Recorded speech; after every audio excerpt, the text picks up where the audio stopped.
আজকে আপনাদের জন্য নিয়ে আসলাম ভীষণ মজাদার স্বাদের বাংলাদেশি রেস্টুরেন্ট স্টাইলে ভেজিটেবলস ফ্রাইড রাইস তৈরির একটি রেসিপি। ভেজিটেবলস ফ্রাইড রাইস আমরা কম বেশি সকলেই তৈরি করতে পারি। ফ্রাইড রাইস তৈরি করার ক্ষেত্রে আমি পোলাওয়ের চালটা আগেই রান্না করে আমি ঠান্ডা করে রেখে ঠান্ডা করে রাখার কারণে ভেজিটেবলস ফ্রাইড রাইসটা খুব সুন্দর ঝরঝরে হবে। ভেজিটেবলস ফ্রাইড রাইস তৈরির ক্ষেত্রে আপনি পোলাওয়ের চাল কিংবা বাসমতি চাল যে কোনো একটা ইউজ করতে পারেন। পোলাওটা ঠিক যেভাবে রান্না করে ঠিক সেভাবেই রান্না করে নেবেন।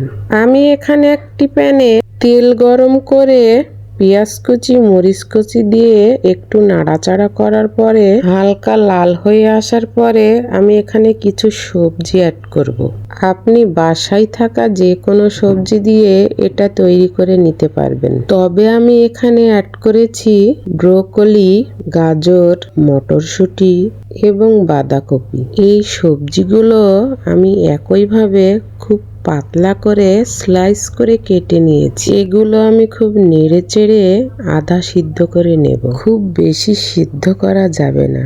খুব বেশি সিদ্ধ করলে ফ্রাইড রাইসটার কালারটা নষ্ট হয়ে যেতে পারে। বাঁধাকপি আর মটরশুঁটি এই দুটা সবজি আমি শেষে অ্যাড করেছি। তারপরে এই সকল সবজিগুলো আমি একসাথে নেড়ে চেড়ে মিশিয়ে নেব। সব সবজিগুলো যখন একটু হালকা লাল লাল বর্ণ ধারণ করবে তখন আমি এই সবজিগুলোর ভেতরে পরিমাণ মতো কিছু ডিম অ্যাড করব।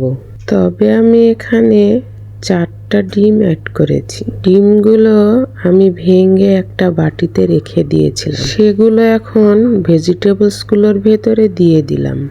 তারপরে খুব সুন্দরভাবে নেড়েচেড়ে সবজিগুলোর সাথে ডিমটা মিশিয়ে নিব। খুব সুন্দরভাবে নেড়েচেড়ে এটা মিশিয়ে নেব। যতক্ষণ না ডিমটা পুরোপুরিভাবে রান্না হয় ততক্ষণ আমি ডিমটা খুব সুন্দরভাবে নেড়েচেড়ে মিশিয়ে রান্না করে নেব। তারপরে স্লাইস করে কুচি করে রাখা কিছু পেঁয়াজ মরিচ পরিমাণ মতো আমি এখানে অ্যাড করব। তারপরে আবার আমি খুব সুন্দরভাবে এটা ডিমের সাথে নেড়েচেড়ে নেব। খুব সুন্দরভাবে ডিম এবং সবজি রান্না হয়ে যাওয়ার পরে আমি তারপরে এখানে রান্না করে রাখা ভাতগুলো অ্যাড করব।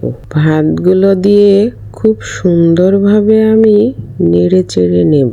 খুব সুন্দরভাবে এপাশ ওপাশ উল্টিয়ে খুব সুন্দরভাবে নেড়ে চেড়ে নেব যাতে তলাতে না লেগে যায়। আমার ভিডিওটা কেমন লাগলো সকলে জানাতে ভুলবেন না কিন্তু। আমার চাইনিজ ভেজিটেবল ফ্রাইড রাইসটা কেমন লেগেছে সবাই ট্রাই করে দেখবেন কিন্তু। আল্লাহ হাফেজ।